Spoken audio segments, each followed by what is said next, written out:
recess about 20 minutes. I have a motion. I have a motion. In regards to what, sir? Your comments. I have a motion. Okay, what's your motion?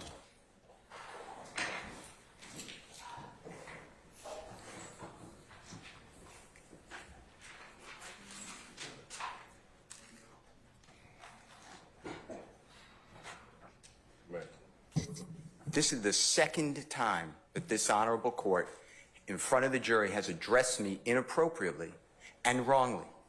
Second time. The first time I gave the state discovery of a song from a Super Bowl. Weeks before, there was an objection. You assumed that I didn't give it to the state. I didn't want to embarrass the court. So you were yelling at me and saying, do you understand me? Do you understand me? And instead of saying, do you understand that you're wrong? I sat here and I said, yes, Your Honor. That was to protect the integrity of this courtroom and the court. Now you say in front of the jury how unprepared I am. I am not unprepared for anything. Okay, I have no. Steele, I need to make Mr. a Steele, record. wait, Your Honor, Mr. Steele, wait a second. Record. When you keep delaying, okay, and that's what's happening to the court. You keep delaying and elongating and pushing out these particular our ability to present a seamless case in front of the jury. That's my purview as a judge. And I've asked you a number of times, you and your colleagues on both sides, to go ahead and listen to whatever it is you need to do, prepare me as needed. Now, I asked you those two particular questions because if they turned over the audio to you in discovery and you've listened to them already, then you either have an objection or you don't have an objection. And I was trying to solicit from you whether or not we could just go ahead and just hear it. So you can imagine my frustration because all these little delays just elongate out our presentation in front of the jury. That's for your benefit, not for mine, Your Honor. So that's why I've told you all at various times during this particular case. It's not because I want to embarrass you, Mr. Steele. It's just that I'm trying to kind of keep this thing presented in a way that the jury can listen to it. And the court is wrong. What happened was, let me finish, and I'm making this for the record. What happened is, and I don't get embarrassed by you, but I don't want to embarrass you. I made an objection that some of these jail calls have a third party who will not testify. I objected to hearsay. The state said it explains the effect Okay, which call? Which call? These calls, as you... Okay, well then why aren't we taking them up beforehand? The state just said, just now, these are the 3 additional calls that they want to introduce. Okay, all right, well, then here's your response. I'm going to give you an acceptable response. Well, I'm going to make my motion. Huh? I need to make my motion. Judge, there's more to this than we need to listen to these calls. Right. Then I would have no, you didn't say that though. So I wouldn't have had that opportunity. But that's why I keep telling you this, okay? I mean, like I told you, forewarned judge, a happy judge. All right, so had you just told me up front, Judge, we have not had the opportunity to listen to all of those calls. We've only been able to listen to 2. I want to listen to the other ones. And I've listened to the calls. I know. I don't know what the third one they're trying to do. Okay, well, listen, let me just finish. So you presuppose I don't know what the calls are. Well, I don't know what the third call is because Ms. Hilton, who's professional, said, I'll take a break and I'll let you know what it is. But the other 2 calls are the baseball game and at the chicken, they're discussing chicken wings. Or chicken. I understand those calls. There's issues in those calls that you need to address. But I politely make an objection and say, Your Honor, based upon what you told me, which is what you told me, we'll take it up later. I wanted to raise it. You tell in front of the jury how unprepared I am. And let me tell you something. I am not unprepared. I don't appreciate the court telling me that. And you don't, and I asked you, tell the jurors that you were wrong when you admonished me last time. You said you wouldn't do that. This is the second time. And you know what it does to me? I don't care. I'm hurt because you're a court, but I really don't care. But what does it do to Mr. Williams? Mr. Steele, I'm not trying to personally insult you or hurt your feelings, okay? Forget about it. You are a grown professional advocate. I am a grown professional jurist. And people say things to me that border on the lines of I could take action or not. You have certainly said some of those things to me during the trial of this case. I have let them go. So, sir, that's just the trial. That's just the trial of the case, okay? No, but that man's life is here. And you know him? you're doing a fine job in representing him. Well, but you know what? That's just the way we are right now. But the crux of the issue is, Mr. Steele, and the representatives from the state and everybody else. What happens right now is I have to take a break in order to vet all of these issues, which I'm required to do, Mr. Steele. And that's what is kind of disappointing to me, because I have given you all this administrative time, all these breaks to go ahead and do this, and this is what delays the presentation of this case in front of the jury. You know, if I would have done what the state did, and I'm not poking anything at Ms. Hilton, you would have said to me, why didn't you share those calls with him before? What, you were out all day today. We didn't start court till 1 o'clock. I would have shared them. I know you would have. But the state didn't. I'm not poking fun because I can deal with it. But Well, the you know court what? then steps but in. here's the problem. Well, you don't let me finish. I have a problem with it, because at the end of the day, I got to listen to a 15-minute call. You don't have to listen to anything. But you have to make a ruling yes, on it. but I have to listen to it in order to make the ruling on those. And even if you said you've listened to the chicken call and the baseball call, and if you say there's other issues that come into play, it's better for us to take those things up before I ask for that jury. And I could have done that this morning. I could have done that at another point in time. So, I mean... Well, I raised this issue to you, and I don't remember the date, but it was days ago. I raised it, and the court said, all right, understood, and we'll take that issue up when it comes. Okay. What am I supposed to do? Okay. Sit there and say no objection? No, That's no, exactly no, right. not at all. Not I said, at all. Judge, it's an issue Not we at need all. to take up. Not at all. And in addition to that, today alone, and this happens, today alone, the state introduced 2 exhibits. I've never been given them before, ever. You know what I did? No problem. No problem. Because I think that's professional. One was a Google map. It needs to be clarified for the record that it was not done on September 11, 2013. And then a map with little dots with 0.4 miles I've never seen before. But I didn't do anything, Your Honor. I want to move the case. But when the court, it gives me no pleasure in saying this. I believe that this honorable court is biased against Mr. Williams and or his counsel. And I ask you to consider recusing yourself, or don't do this again to me. This is inappropriate to me. I respect you, but what am I supposed to do? Sit there while you do this? I didn't do anything wrong. I did exactly what you teach me to do and the courts teach me to do. All right. But instead, no, I got to finish this. Then I get told to this court says by Prosecutor Love that I'm not being candid with the court and I'm misrepresenting because Mr. Bean never went to the hospital at Grady on September 11, 2013, and Ms. Love has a document on the desk to prove it. I sat right in front of Your Honor at the table, at the bench, and I said, I'd be careful what you say. That's not accurate. Ms. Love looked down on me and she said, it is accurate. You said, we'll take a break, figure it out. After the break, you didn't even bat an eye. Ms. Love said, yeah, I was totally wrong. Mr. Steele's right. He was taken to Grady. If I would have done that and called another member of the bar disingenuous, not truthful, no candor, and misrepresenting, you would have had me yelling in front of a jury. You did nothing. You didn't even ask Ms. Love to apologize. I don't want her apology. I don't care about Ms. Love.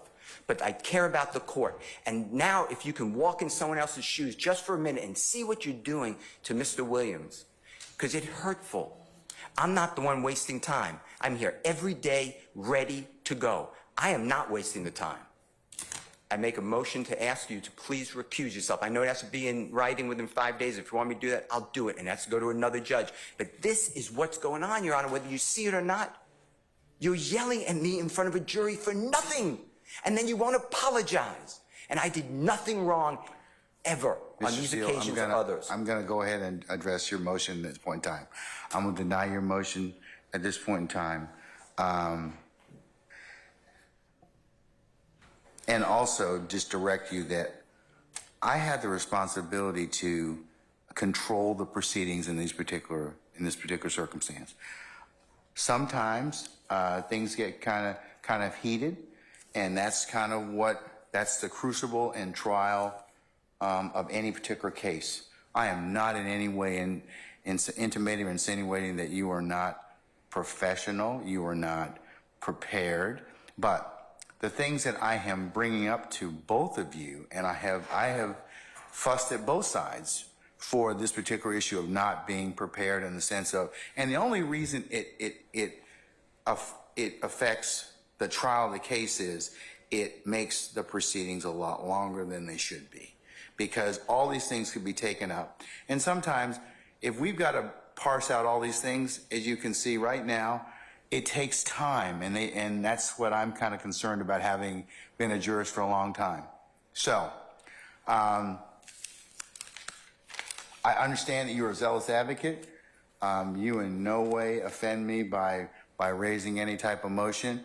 I think you're doing I think that you and the others here are representing your clients well, but sir, I have to be able to control these proceedings. And you at times in these proceedings have not listened to what the court's told you, and I certainly could have explored other options. I didn't. So, I'll tell you that much, for what it's worth. You allowed a member of the bar yesterday ask a witness who constantly is committing, respectfully, potentially perjury. Did Mr. Steele shut off and turn on the recording? I never did that. I wouldn't do that, and I didn't do that. Okay, and but sir, sir, I would have said that question about another member of the bar, prosecution. You would have come over the bench and said, "How dare you?" I sat there and I said, "Outrageous." You denied the motion. I think 3 other people made motions to strike or to object. You denied it. Judge, I'm just telling you, the appearance, if not the reality, is not good here. I'm being... What, to who? To Mr. Williams. Okay, but... Maybe to the others. Maybe you're his advocate, okay? And that separate issue of whether or not you did what you did, the state accused you of that, they have the right to at least inquire about whether or not that happened. Now, whether or not it happened or not, I'm not making any comment on it, but it goes to bias, it goes to motives to misrepresent. That never happened. No good faith. Okay, but I'm not commenting on that. That's for the jury to, that's for the jury to decide. I asked a question about a missing recording that I wasn't given of a statement made by Mr. Bean. And you know what you told me? And I keep telling you. You know what you told me? You said, does the state have it? They said no. You said, nothing I can do. I tried to cross on it. You sustained an objection. Because it doesn't exist at this point in time. Now, if it exists at some point, I told you I'd say it. 1, I'd tell you I apologize to you. And then 2, I'll take corrective action against the party or the entity that failed to give you that particular statement. But the point is, everyone knows he spoke to the detective beforehand. No, we don't. That's the whole thing. You believe it. You honestly believe it, and that's true. On September 17th, 2013, on recording, Mr. Bean tells that to Detective Quinn. How is that far-fetched? Why would he ever say that? I lied to the other detective. Why would he ever say that? I mean, logic has to come into this courtroom at times. But you stop me from doing it, but you allow another lawyer make up that I'm stopping and starting a recording. And he says, well, I don't recall. I don't remember anything. Here's the thing. That's why probably Miss Love asked me to put it under seal for the time being. But, I mean, I'm not saying anything. But if true, that's a pretty serious accusation. If true, I'll die right now. How about that, Judge Glanville? Your Honor, I object to this. I don't care about her objection. I'm speaking with the court. Your Honor, I object. I'm speaking with the court. Okay. I'm speaking with the court. Let him finish, and then you can state your. My point is, if you don't see what's going on, it's because you're not viewing it out of the lens But of a Mr. Steele, I can't do that. I have to be the referee. So the jury decides those particular issues of believability and credibility. Now, I'm not getting into the throes of war between you and the state. That's your business, and that is certainly nothing to do with a throw war. No, but I mean, it's your ability as an advocate. I told you before, that's your ability as an advocate. All right. What I'm saying is, you said in front of this jury, I was unprofessional. I am not unprofessional. You were wrong. I think at that particular point in time, given the totality of what happened, that's what the court's assessment was. Sir, I am... But it was wrong. It's a snippet in time. Mr. Steele, you're a very good attorney, but I'm a professional jurist, and you may not like some of the rulings that I make, and you may not like the way that the trial is going at a particular point in time. That's for all advocates. Ms. Love and her colleagues, I've told them the same thing. But I think that, my job as the referee is to give you a fair trial. And that's what I'm going to do. Well, I hope that's true. But you just told the jury I'm unprepared. And I am prepared. I don't understand why you would say that. Both of you, and I'll level this against the state. Both of you, that's being unprepared, because that I have to then listen to this to rule on it. I understand, but I'm the only one that the jurors here, the court, take ire with. Ever.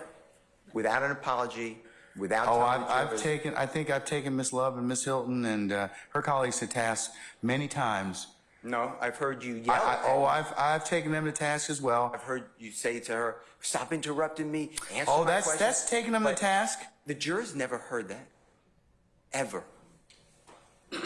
So I ask for a continuing recusal motion. And I know it's not in writing, but I assume that you're ruling on it right now. That's what you're saying.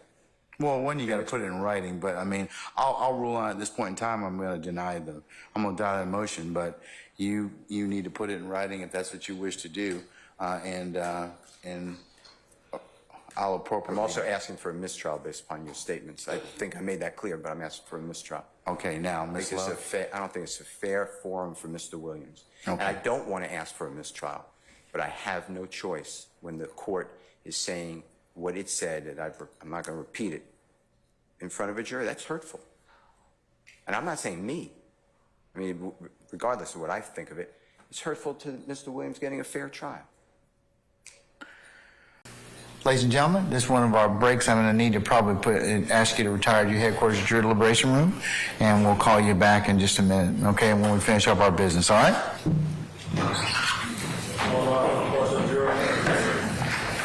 Remember the court's admonitions, ladies and gentlemen.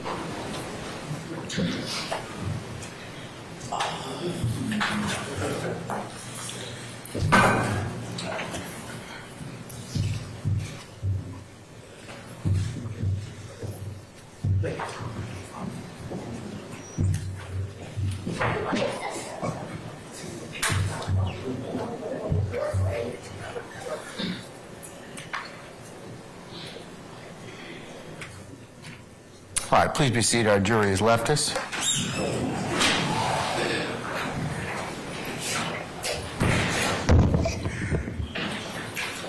All right, Mr. Steele, what's your motion, sir?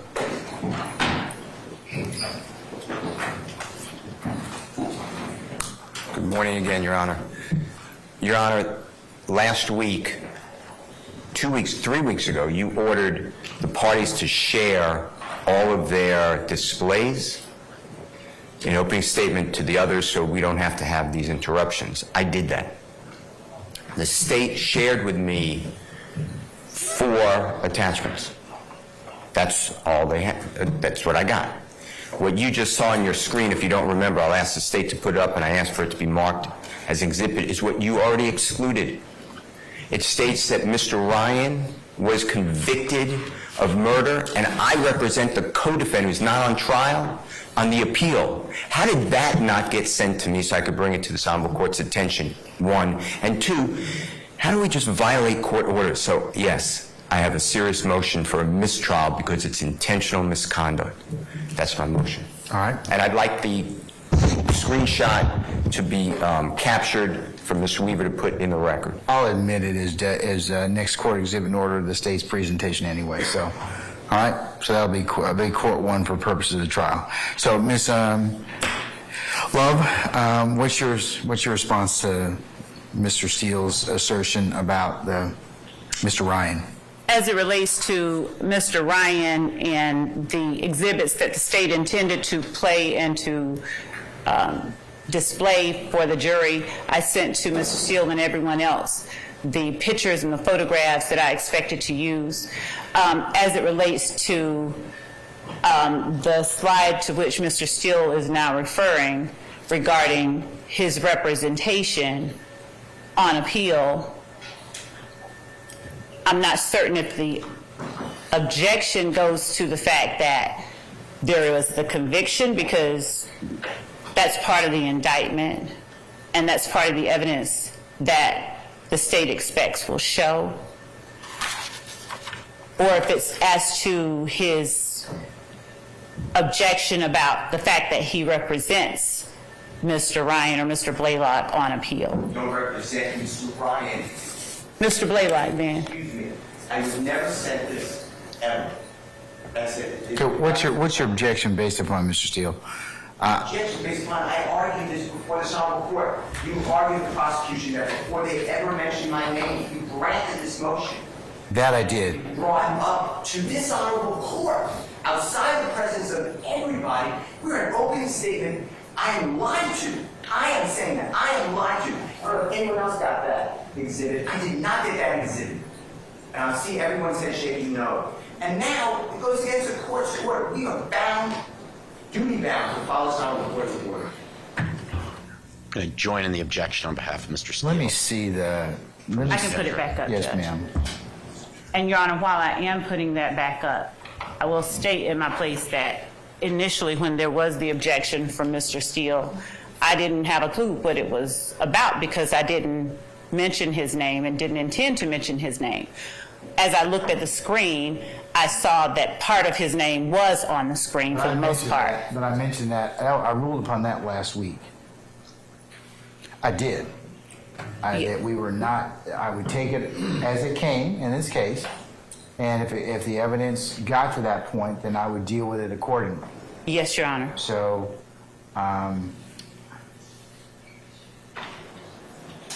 And Your Honor, as to Mr. Steele's motion, as I'm pulling this up, the state would vehemently object to a mistrial and ask for a curative instruction and a reminder to the court, to the jury, that nothing that the lawyers say is evidence in this case. This is not at all the type of thing that rises to the level of mandating a mistrial. Certainly not. It just isn't. I have all right. the slide. Pull up, now have it now. I'm court about to has, share court this. one for purposes of the motion for mistrial.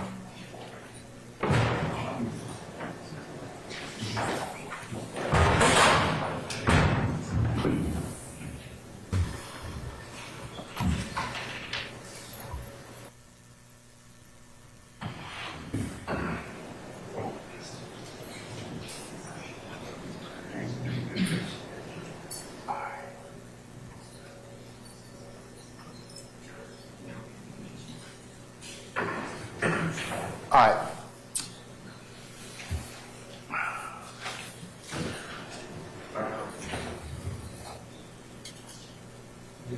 Okay, on slide 11 of 65, that I see where you have that at the bottom,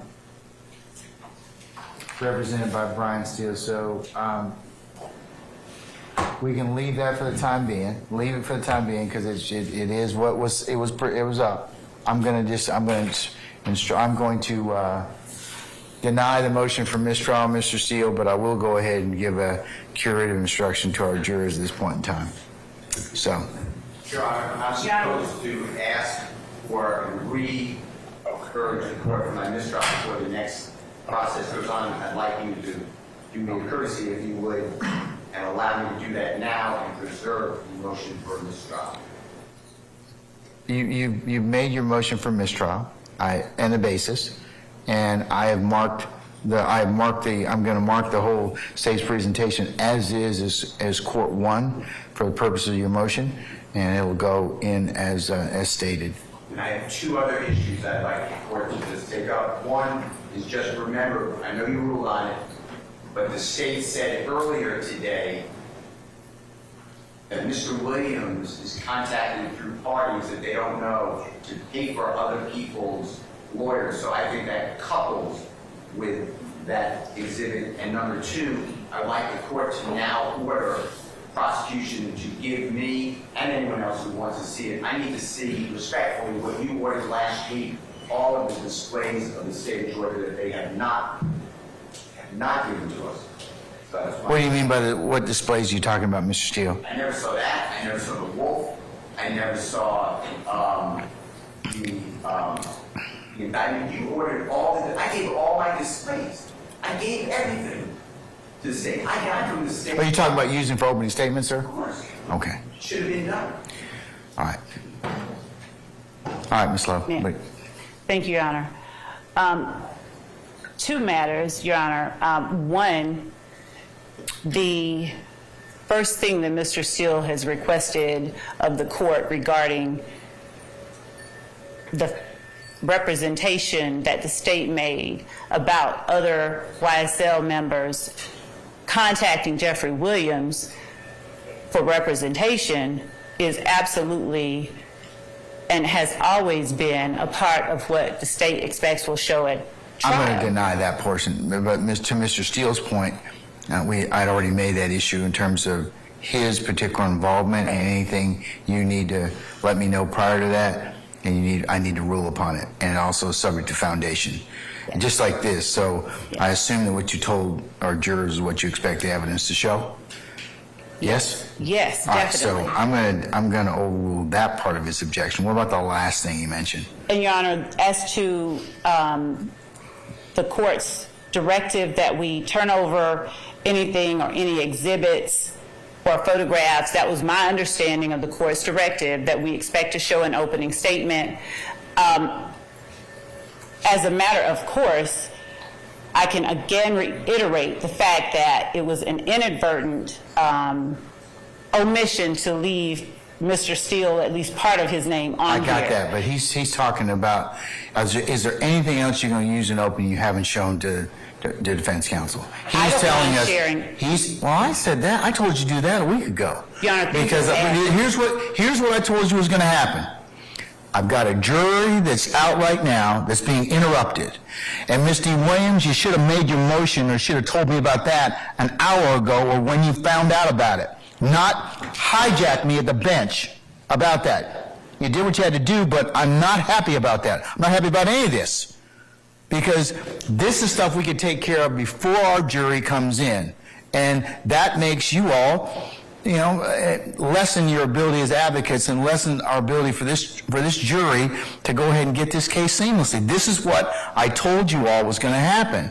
So, have you given them everything you're going to show them during opening statement? Your Honor, I haven't given them all of the word slides. I did give to them what Mr. Williams objected to. I had given that to them previously. I will give them or share with them the things that have been added as of this evening. And can you do that over the next 5 minutes? I sure can. Deputy Ingram, Sergeant Ingram, can you find out if our jurors are ready? Are they with them? Are they ready? Are they still using the restroom? I'll send that to them right now as we're waiting. Your Honor, can we have a few?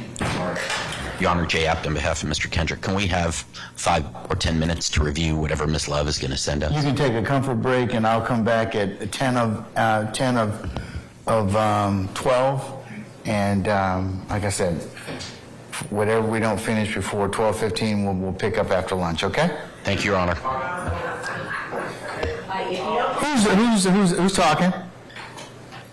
Max Sharp. Yes, Mr. Sharp. On behalf of Mr. Stillwell. We've been operating pretrial with the Harvey rule. I want to make sure that The record is clear that we joined Mr. Steele in his motion for mistrial, and if Your Honor... I'll apply the Harvey rule unless you tell me otherwise. When you were younger, did you ever come to know an individual by the name of Jeffrey Williams? Yeah. How long have you known Jeffrey Williams? I'm not good with time. Alex, Since we was kids, about how old were you when you first met him? I can't remember the age. Was As far it, as I can remember, I knew him. do you believe it's while you were in elementary school, middle school, or something else?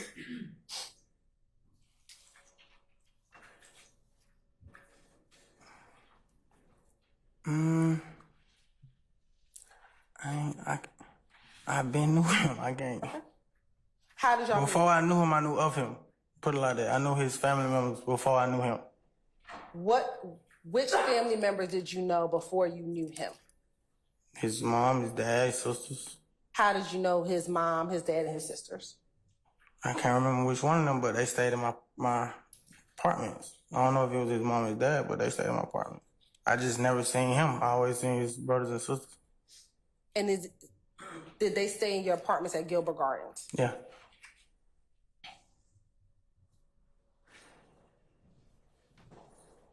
And since you first saw his family before you met him, did you have any type of relationship with his family members? No, we was kids. It was just at the basketball court. You know?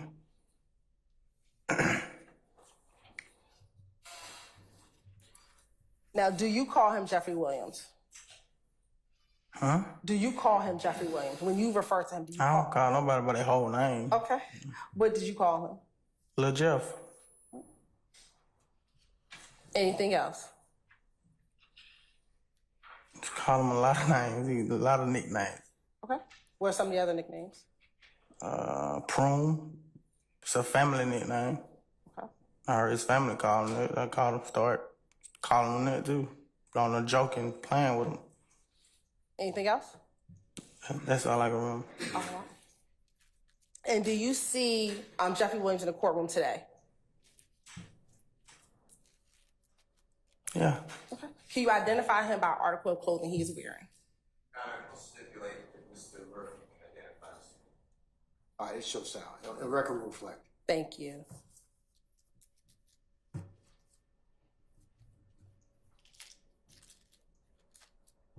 Now, you said that you had met his family first and then you met him. Do you remember the circumstances of how you met Mr. Williams?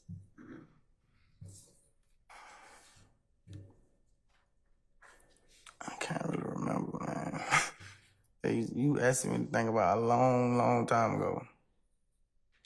You know how much I've been through since then? Have you been through a lot? Tremendously. And we're going to talk about some of those things over the course of this time together. Yeah, I don't remember our first encounter. Okay.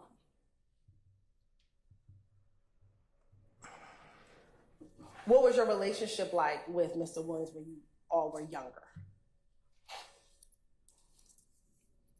I mean, in any relationship, just like any other friends, you're young. You just want to have fun. What type of things did y'all do together to have fun?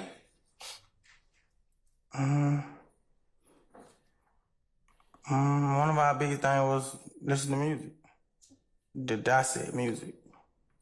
What kind of music would y'all listen to? All kinds, all genres, or however you pronounce that word. And would you do this at your home, his home, or somewhere else? Everywhere we go.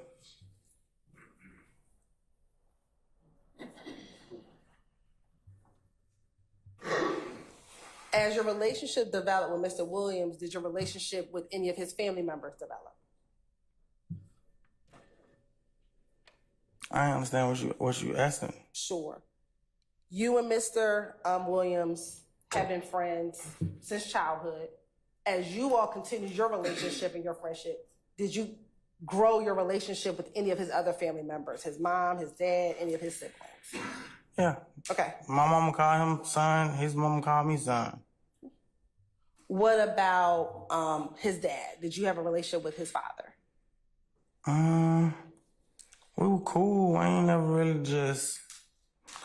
never had my dad, so you feel me? I ain't really good with authority.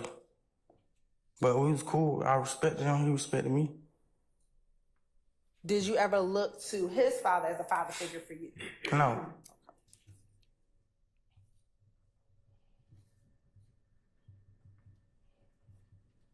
And then what about his siblings? Did you ever develop a relationship with any of his siblings?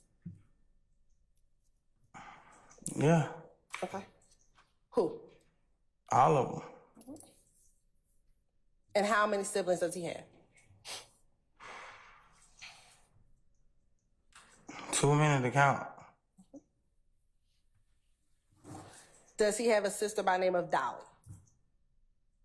Yeah, Did you have a friendship with Dolly? yeah, And did he have a sister named Dora? yeah, Did you have a friendship or relationship with his sister Dora? yeah. With all his siblings, not just them.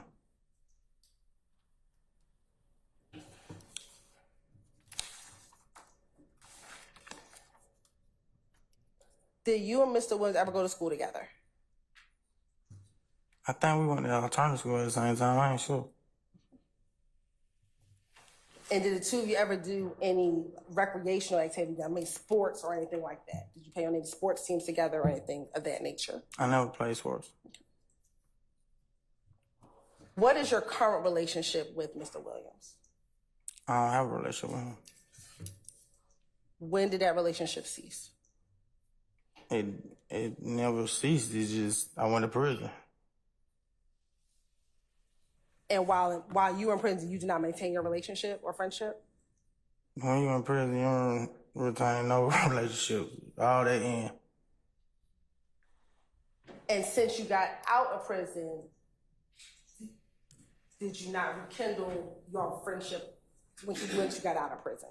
I had more important relationships to worry about than friends. Like my kids.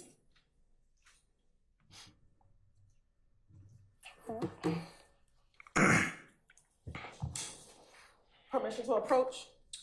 As long as you've shown that to defense counsel already. Yes, Your Honor. I believe they all have it on a PowerPoint.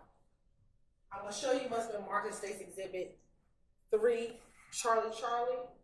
Do you recognize the individuals inside of State's Exhibit 3, Charlie? Yeah, And how do you recognize the people in the picture? it's me.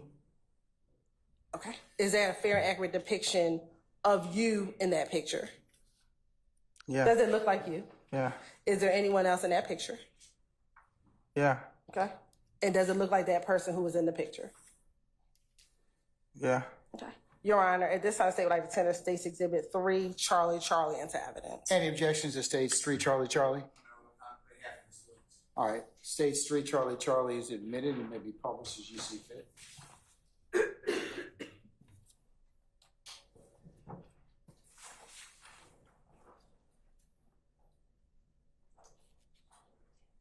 Now, looking at State's Exhibit 3, Charlie, who's in the picture? Me. And who else? LaJeff. All right. And in looking at that picture, do you recall when that picture was taken? No. Okay. Is it before you went to prison, either in 2014 or 2015? Yeah.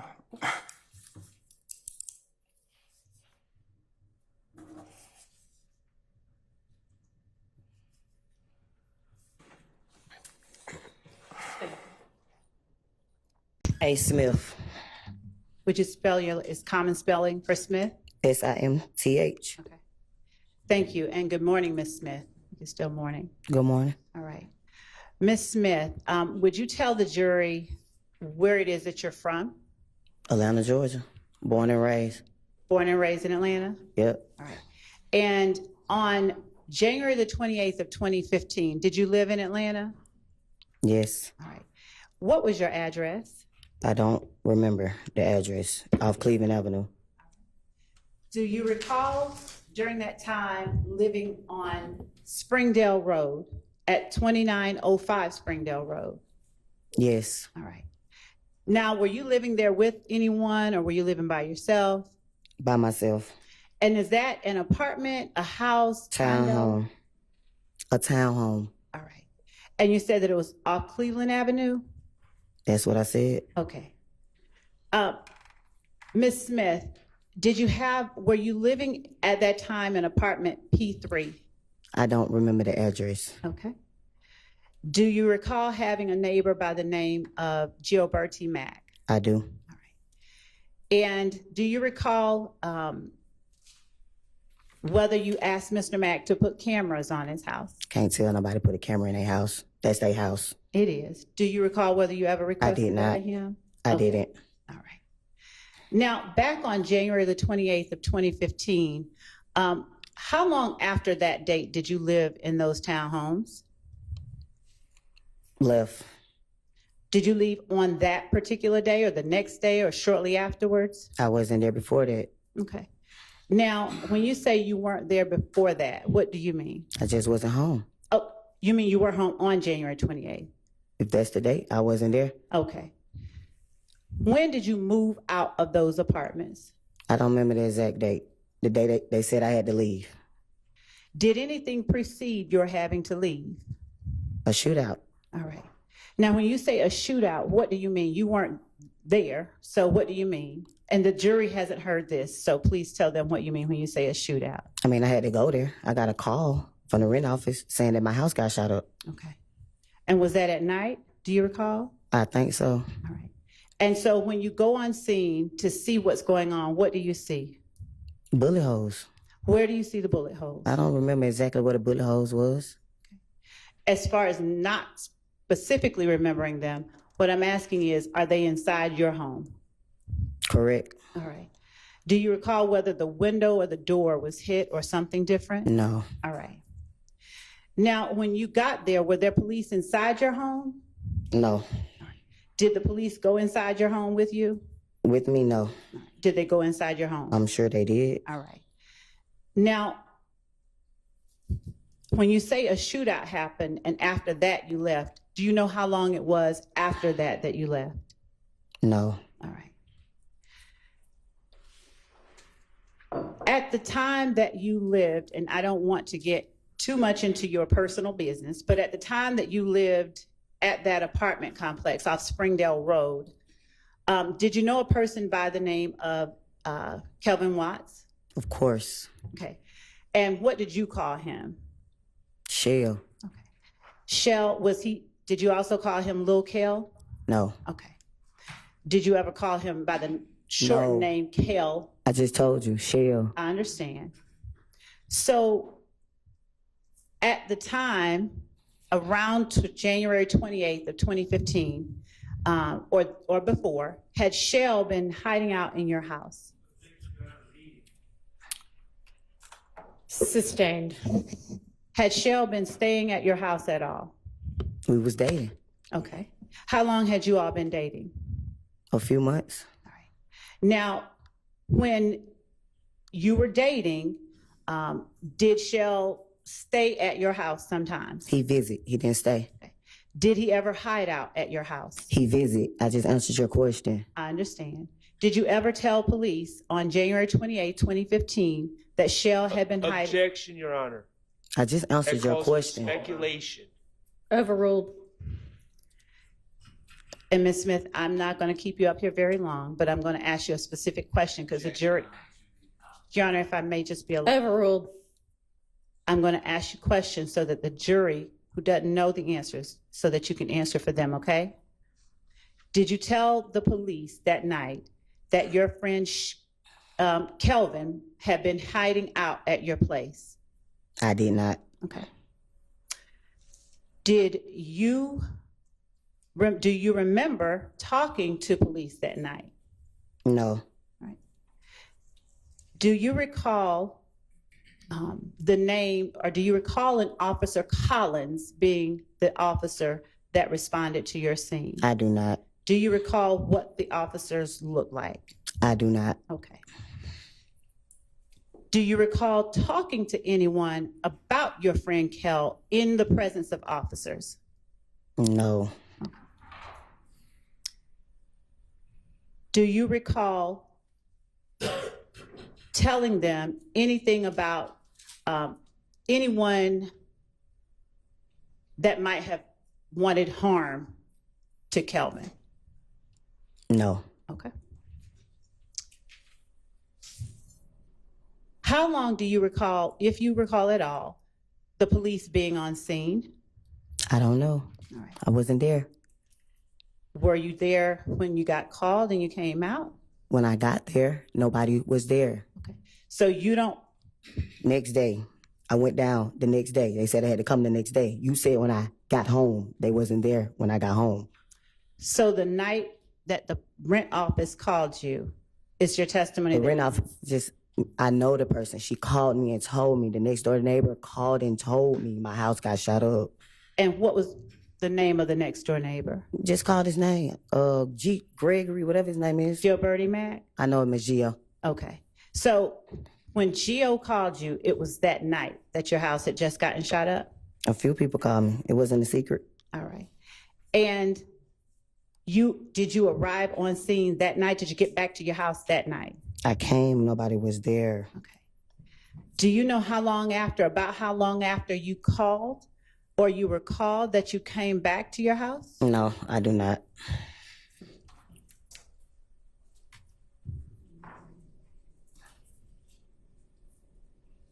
Did you know any members, and I know this sounds like it's obvious, but do you know any members of your friend Kelvin's family? Did you know Donovan Thomas? I did. Were you close with him? Yes. All right. And were you able to observe Kelvin's interaction with him? I wasn't. Okay. Do you have any knowledge of whether Kelvin was Nope. close to him? Nope. I do not. At the time, did you know an Antonio Sledge? Of course I did.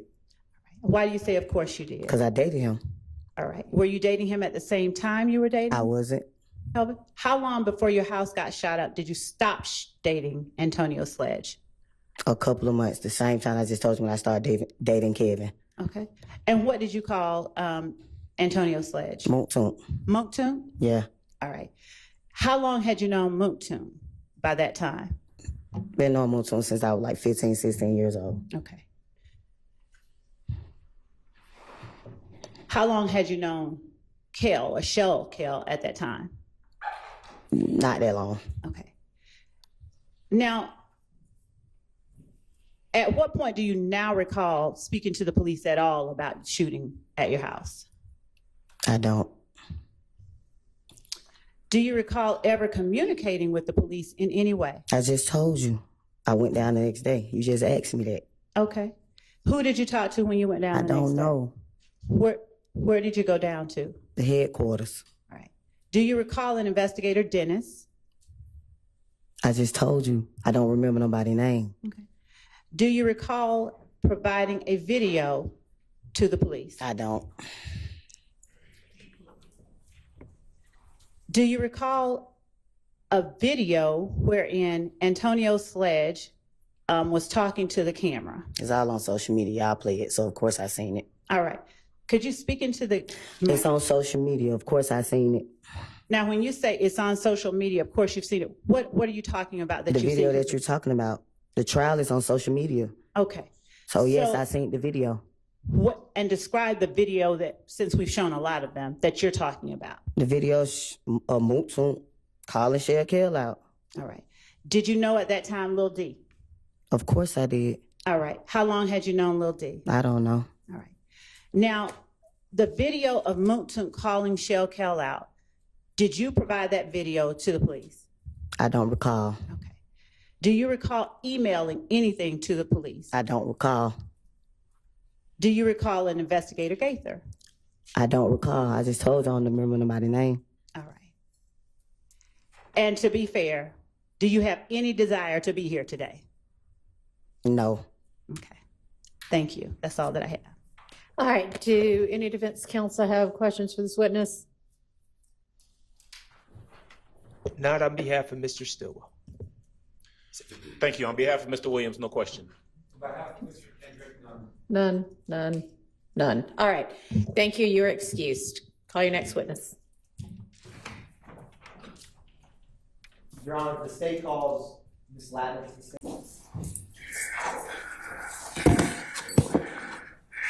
Okay, Mr. Steele, would you take the podium, please, sir?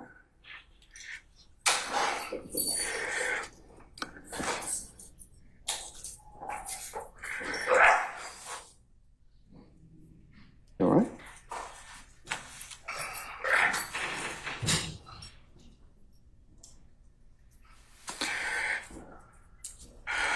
All right.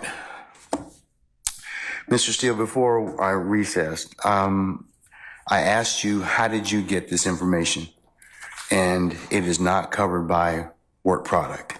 There's only one way you could have gotten it. So I'm going to ask you again.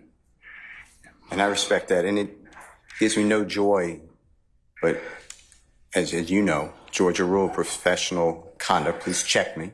Rule 1.6, comment 5 reads, and this is what I have. 1.6. I know what the rule says, but here's the thing. Well, let me just. You need to please tell me who you got it from. I'm not asking you sum and substance of anything as of yet, okay? But I need you to tell me how you got the information. If you don't tell me how you got the information, I'm going to hold you in contempt. I understand. I don't want to be held in contempt. And I don't want to hold you in contempt, but this is so sacrosanct to have a conversation in my chambers parroted to you and others.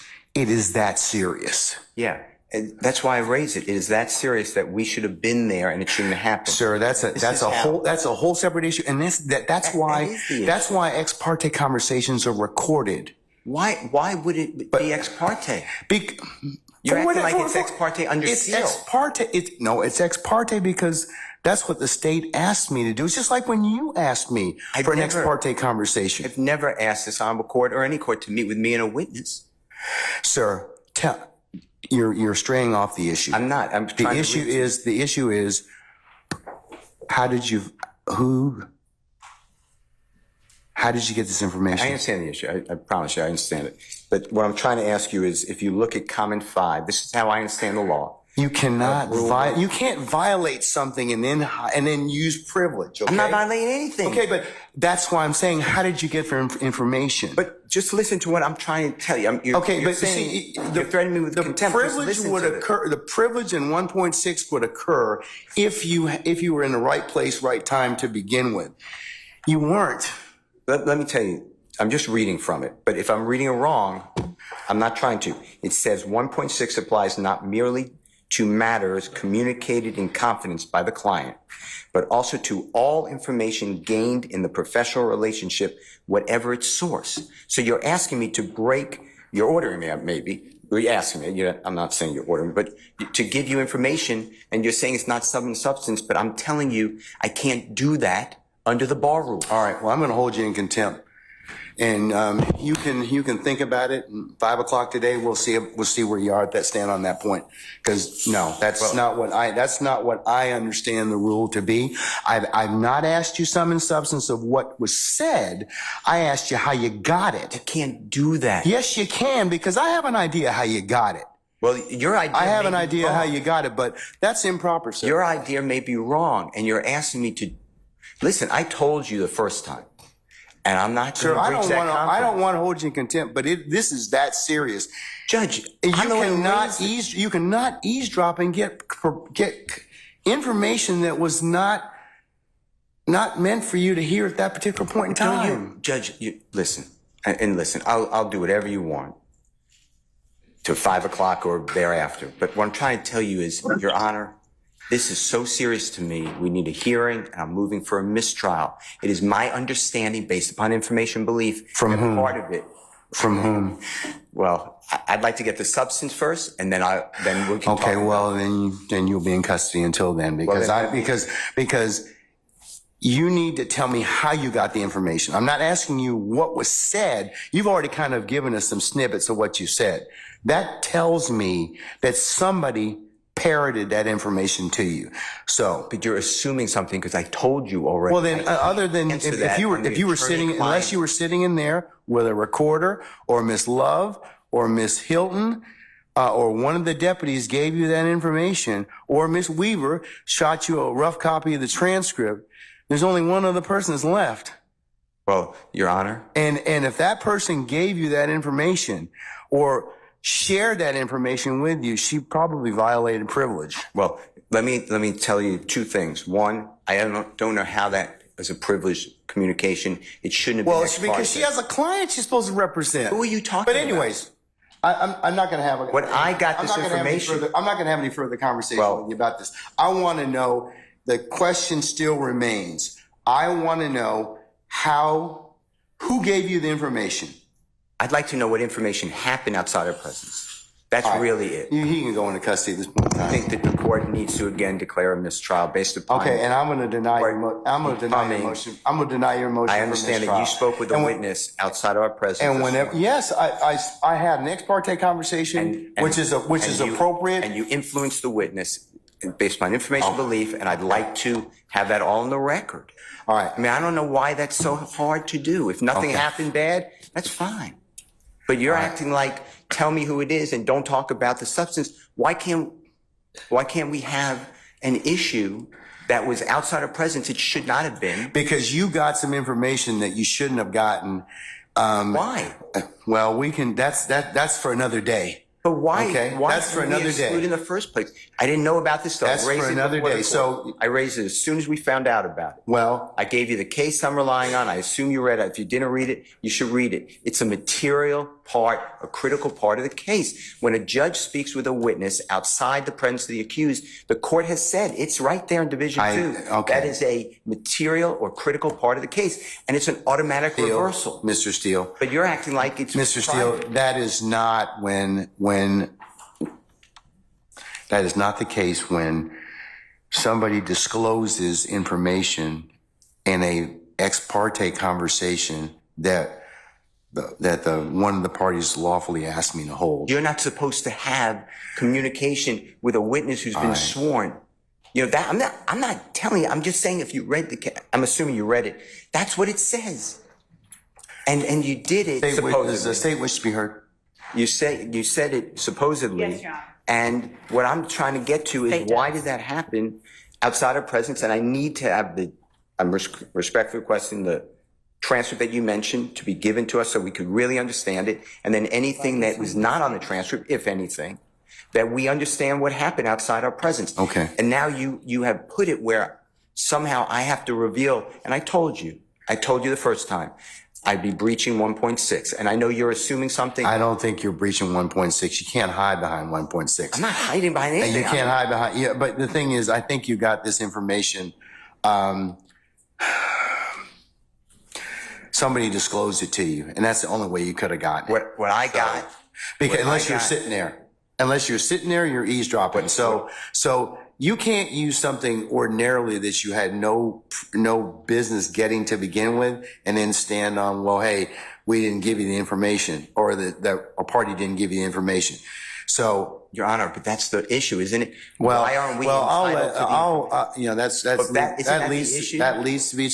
leads to be told. But right now, we don't know why we were excluded from that. Mr. Steele, and I want that information because Mr. Williams' constitutional right on the Georgia Constitution. Just stop at this point in time, because Article 1, Section 1, you've already said that.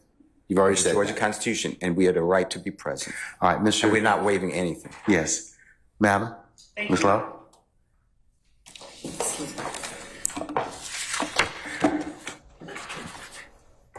And Your Honor, excuse me.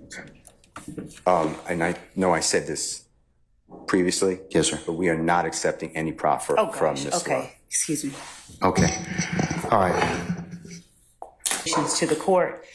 The court has inquired. We have no way of knowing what it is or who it was that disclosed information that was contained within an ex parte conversation. Not only was there an ex parte communication that we requested as a state to be on record with the court, but there was communication made, I believe, to a person and his lawyer. I don't know that the reason that counsel took the podium was to address that particular issue so much as it was to try and assert an inaccurate, what he calls fact, and put it out there in the open as if it were true. But we certainly have the right to request ex parte communications. That's why we ask that the court reporter be present. This is a matter that the defendants did not have a right to be a part of, as this was a matter regarding a civil contempt that the court imposed upon a person for not obeying the court's directive. The state read the case that Mr. Steele cited. It does not stand for the proposition he asserts that it does. And regarding further legal support for our position, we would provide that to the court, but we are more concerned that information that is disclosed in an ex parte setting gets relayed to the parties who are not privy to that. The whole purpose of the ex parte request was so that that did not happen. And we expressed on the record our concerns and our reasons for concern regarding that. We believe that without more information about how that information got relayed to the defendants, we cannot make the kind of assertion I'd be inclined to make. So before making the next set of assertions, I would need to know how that information was made privy to them, to counsels for the defendant. We did not act inappropriately or outside of the rules of professional responsibility. And if need be, we will reach out to the state bar ourselves and ask what the appropriate remedy is for everything that has happened over the last 2 days, well, the last 2 work days, because we are extremely concerned. We have observed a number of actions on the parts of a number of people that I am not comfortable stating publicly at this time, but that would appear to call for being addressed in some other way. So as to Mr. Steele's request, I guess it was for a mistrial. I'm not even certain what all that was. I think it was probably more to make inaccurate assertions on the record public to whomever was within listening shot of his voice. And we would ask that the court strike everything that he said from the time he stood up and started talking after the court asked him where it was that he obtained the information that was made privy in counsel for this court. All right.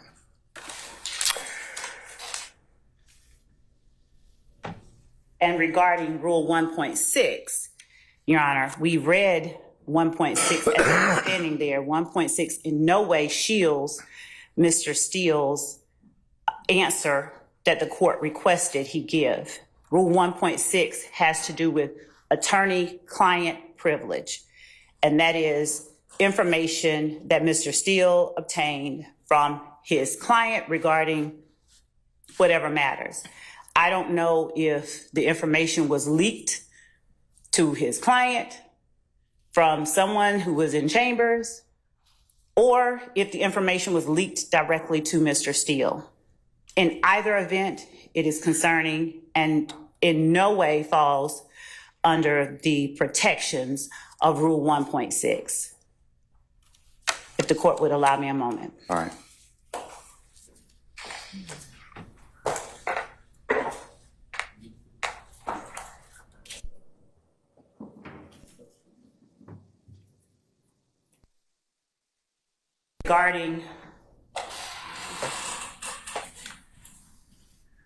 regarding further appropriate remedies, Your Honor, we would ask the court for an opportunity to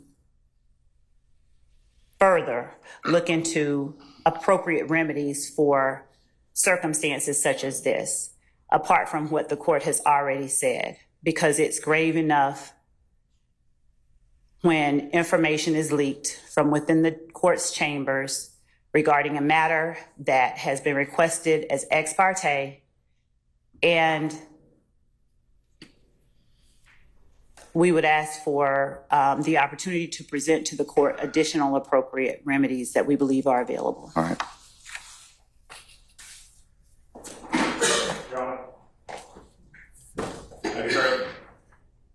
Sure. And Your Honor, also, unless it's Mr. Adams representing Mr. Steele in the capacity as someone who has been held in contempt, Mr. Steele just argued whatever it is that they are trying to argue based on information we believe illegally obtained from the court's chambers. I represent Mr. Williams, and my statements are in regards to my representation of Mr. Williams.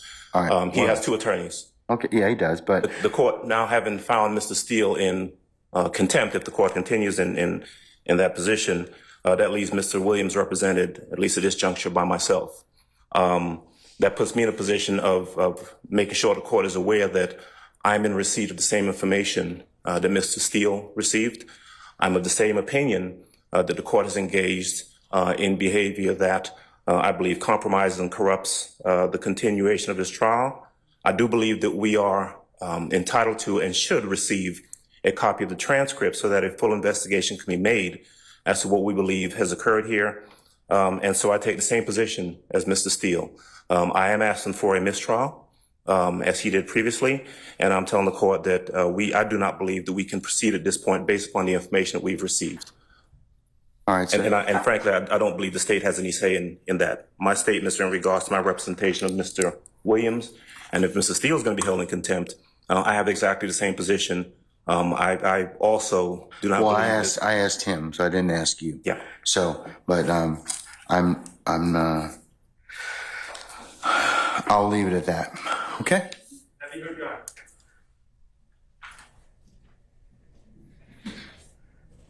What is it, Mr. Sharp? Thank you, Your Honor. As you know, I represent Shannon Stillwell.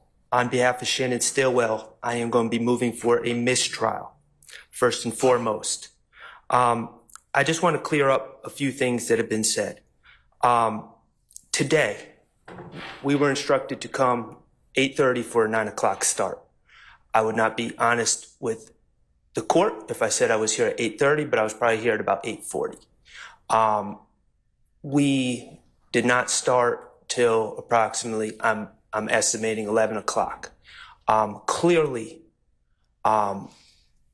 we figured something was going on. We were given no information about any meeting, who was meeting, what the meeting was about, or whether the meeting was ex parte or not ex parte, who requested the meeting, who was in the meeting. We were completely in the dark. And quite frankly, we kind of remain in the dark. I am not a false accuser, okay? I do not just willy-nilly accuse people of things. So, I'm not going to throw out spurious allegations like the ones that have been thrown at me over the past couple days that are absurd. But I will say, Your Honor, what I do know is just based on what we've heard over the last 20 minutes, it appears there was a meeting that I knew nothing about that involved Your Honor, the district attorneys, and a witness who had been sworn in. My client was not given an opportunity to be present at this critical stage. This was a critical stage in this trial. That error is a foundational structural error in this case, and it is the cause for an immediate mistrial. Additionally, Your Honor, I believe that this meeting, again, I'm going to ask for the transcript, and I'm going to ask for the recordings as well, should they exist. But I believe that this meeting with a witness without us present may have made the district attorneys and or your honor a witness to this in this case, a material witness in this case. And finally, your honor, I'm going to ask for as soon as possible, I'm going to ask that these proceedings be halted until we can obtain an accurate final transcript for what occurred where none of the defendants or defense counsel were present for, and also the recordings of that meeting so we can see where we are. Again, I'm not going to sit up here and make false accusations or spurious allegations, but I do think we need to figure out what happened. We need to be in the know and not in the dark about what happened when a meeting occurs with a witness that has been sworn in. And we're not invited to the party. So those are my requests, Your Honor. I think it's necessary at this time to put a halt to these proceedings. I am moving for a mistrial. I have not waived anything. I just found out about this information. It is timely, and that's our stance, Your Honor. Thank you. I've noted your motion for mistrial. It's denied. Okay, are you same thing? You want the Harvey? Okay, all right. Okay, Mr. And I'm adopting all of the statements. All right. Good afternoon, Your Honor. Carlton Matthews here on behalf of Mr. Mark Williams Huey. Okay. We are also adopting all the arguments that have been made by All right, sir. Steele, by Attorney Keith Adams, by Attorney Max Sharp, by Attorney Douglas Weinstein. We also, Your Honor, we were here at the appropriate time, and when the court did come out, we were not made aware that there had even been an communication that was on the record, just in the point of just letting the parties know that there had been this particular meeting. I had my suspicions that that was likely what was going on, but I could not reduce that to a fact. When the court came out, the court just got started.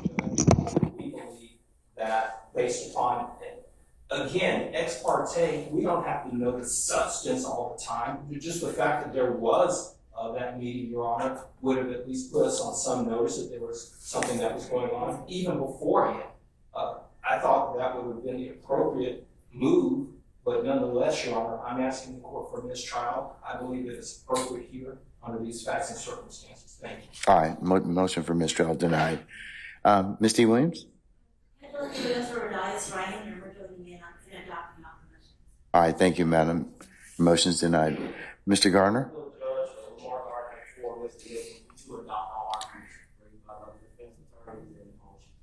Okay, so noted. All right. Okay, Mr. Steele, last time, who told you?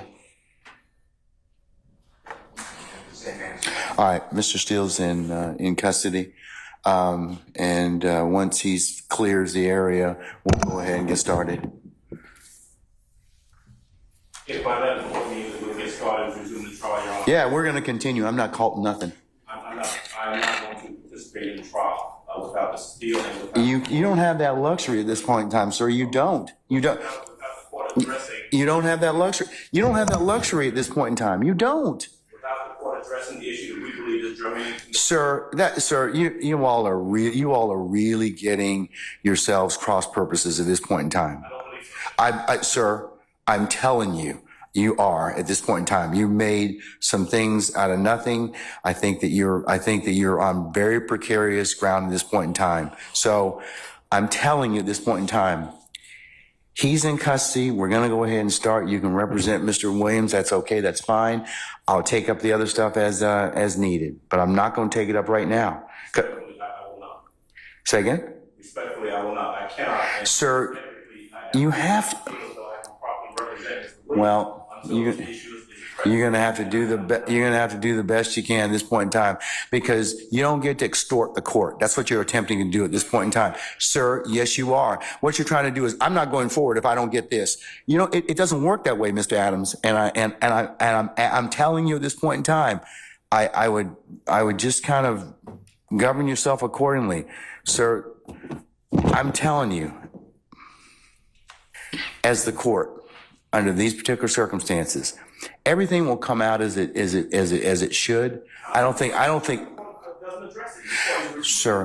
Sir, I don't have enough information at this point in time to address it. I don't.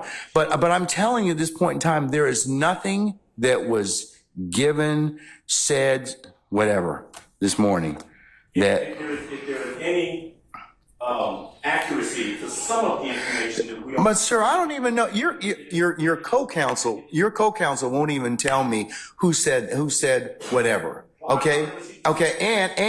And the challenge I'm having in this particular circumstance is that is such a violation of the sacrosanctness of the court's chambers and an ex parte conversation. You're just glossing over that. You're glossing over that in its entirety. No. It's not, sir. That's not what happened. That's not what happened. That's not what happened. I'm just telling you, that's not what happened. Judge, respectfully, we are not obligated to simply accept that there's been no violation. We believe that there has been, and the only. Okay, well then no, we're not doing that at this point in time. So you'll have a choice to make. All right, take Mr. Steele into custody, please.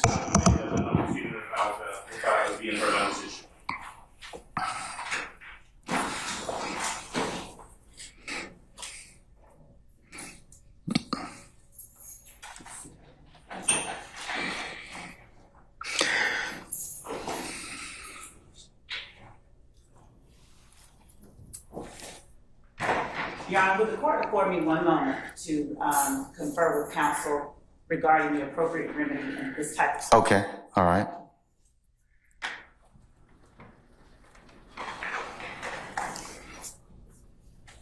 May I say one thing, Your Honor? Yes, sir, you certainly may.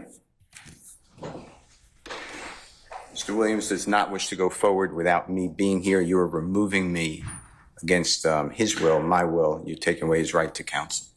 And you're conducting material parts of this trial without me present, and I can't learn about it by watching online. So for that reason, additionally, I ask for a mistrial. And I assume you deny, but I'd like you to deny our motions for mistrial. You denied the other people. I've denied your motion, but I'll certainly take that under advisement, sir.